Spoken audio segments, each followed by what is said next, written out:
ಮಕರ ರಾಶಿಯ ಮೇ ತಿಂಗಳ ಭವಿಷ್ಯವನ್ನು ನೋಡೋಣ. ಮಕರ ರಾಶಿಗೆ ಈ ರಾಹುಕೇತುಗಳ ಮಧ್ಯದಲ್ಲಿ ಎಲ್ಲ ಗ್ರಹರು ಸೇರಿಕೊಂಡಿರ್ತಕ್ಕಂಥದ್ದು. ಆದರೆ ಗುರುಬಲ ತುಂಬ ಚೆನ್ನಾಗಿದೆ 14ರವರೆಗೆ.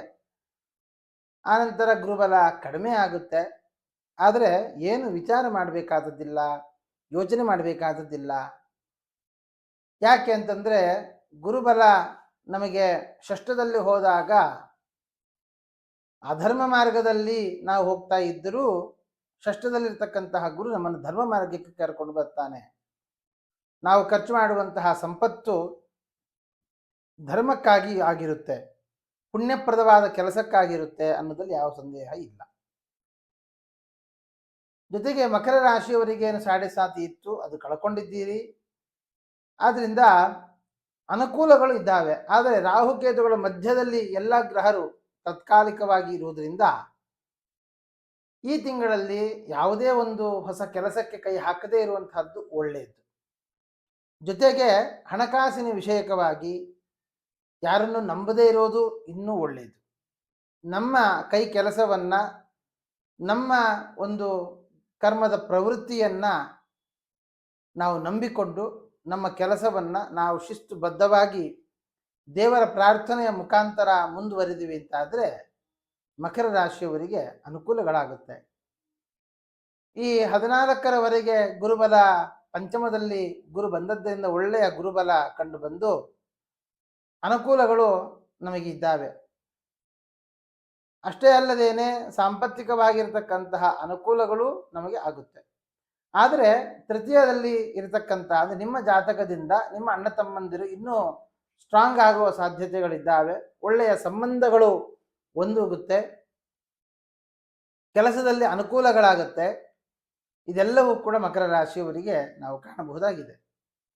ಆದರೆ ಸಪ್ತಮಾಧಿಪತಿಯಾದ ಚಂದ್ರ ಷಷ್ಠದಲ್ಲಿ ಇರುವ ಕಾರಣ ಈ ದಂಪತಿಗಳ ಮಧ್ಯದಲ್ಲಿರ್ತಕ್ಕಂತಹ ವೈಮನಸ್ಯಗಳು, ಮಾನಸಿಕವಾಗಿರ್ತಕ್ಕಂತಹ ಕಿರಿಕಿರಿಗಳು ನಮಗೆ ಮೊದಲ ಒಂದು ವಾರದಲ್ಲಿ ಹೆಚ್ಚು ಕಂಡು ಬಂದರೂ ಆನಂತರದಲ್ಲಿ ದಂಪತಿಗಳಲ್ಲಿ ಒಳ್ಳೆಯ ಸಾಮರಸ್ಯ, ಸಂತೋಷವಾದಂತಹ ಜೀವನ, ಹೆಂಡತಿ ಮಕ್ಕಳು ಎಲ್ಲರೂ ಕೂಡ ಒಳ್ಳೆ ರೀತಿಯಾದ ಸಂತೋಷವಾದಂತಹ ಸಮಯವನ್ನು ಕಳೆಯುವ ಯೋಗ ಮಕರ ರಾಶಿಯವರಿಗೆ ಇದೆ.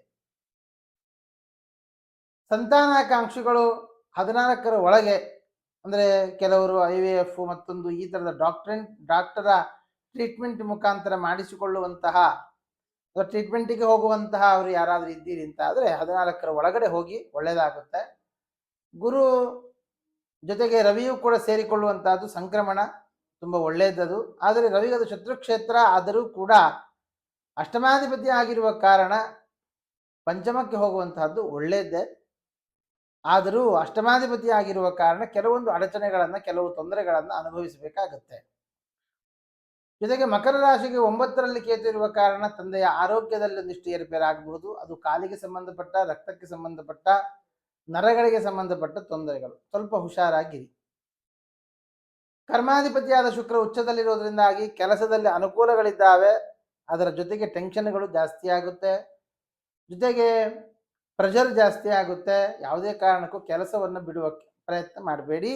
ಕೆಲಸದಲ್ಲಿ ಇನ್ನೂ ಅನುಕೂಲಗಳು ಮುಂದಕ್ಕೆ ಇದ್ದಾವೆ, ಅದುವರೆಗೂ ಸ್ವಲ್ಪ ಕಾಯಬೇಕು. ಲಾಭಾಧಿಪತಿಯಾಗಿರ್ತಕ್ಕಂತಹ ಕುಜ ನೀಚದಲ್ಲಿರುವ ಕಾರಣ ಬರುವ ಸಂಪತ್ತು ನಮಗೆಷ್ಟು ಹೈಕೋ ಅಥವಾ ಪ್ರಮೋಷನ್ಗಳು ಎಷ್ಟು ಬರಬೇಕೋ ಅದರಲ್ಲೆಲ್ಲೋ ಒಂದು ಕಡೆಯಲ್ಲಿ ತಡೆ ಬರುವ ಸಾಧ್ಯತೆಯೂ ಇದ್ದಾವೆ. ಆದರೆ ನರಸಿಂಹ ಜಯಂತಿಯ ದಿವಸ ನರಸಿಂಹದೇವರ ವಿಶೇಷವಾದ ಪ್ರಾರ್ಥನೆ, ನರಸಿಂಹದೇವರಿಗೆ ಕಬ್ಬಿನ ಹಾಲಿನ ಅಭಿಷೇಕಾದಿಗಳನ್ನು ನೀವು ಮಾಡಿಸಿ ಅದರಿಂದಾಗಿ ಬರುವ ತೊಂದರೆಯನ್ನು ಪರಿಹಾರ ಮಾಡಿಕೊಳ್ಳಬಹುದು.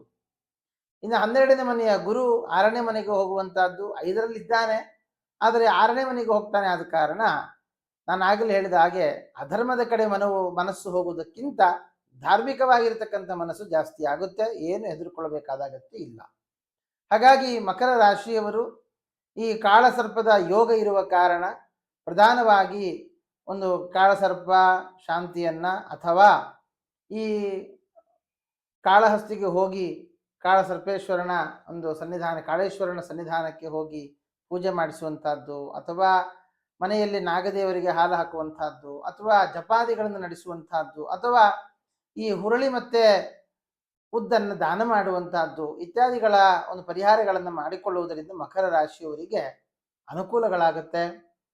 ನಿಮಗೆಲ್ಲರಿಗೂ ಕೂಡ ಇನ್ನೊಂದಿಷ್ಟು ಅನುಕೂಲಗಳಾಗಲಿ, ದೇವರ ವಿಶೇಷವಾದ ಅನುಗ್ರಹ ಆಗಲಿ ಅಂತ ಪ್ರಾರ್ಥನೆಯನ್ನು ಮಾಡ್ತಾ ಶ್ರೀಕೃಷ್ಣಾರ್ಪಣಮಸ್ತು.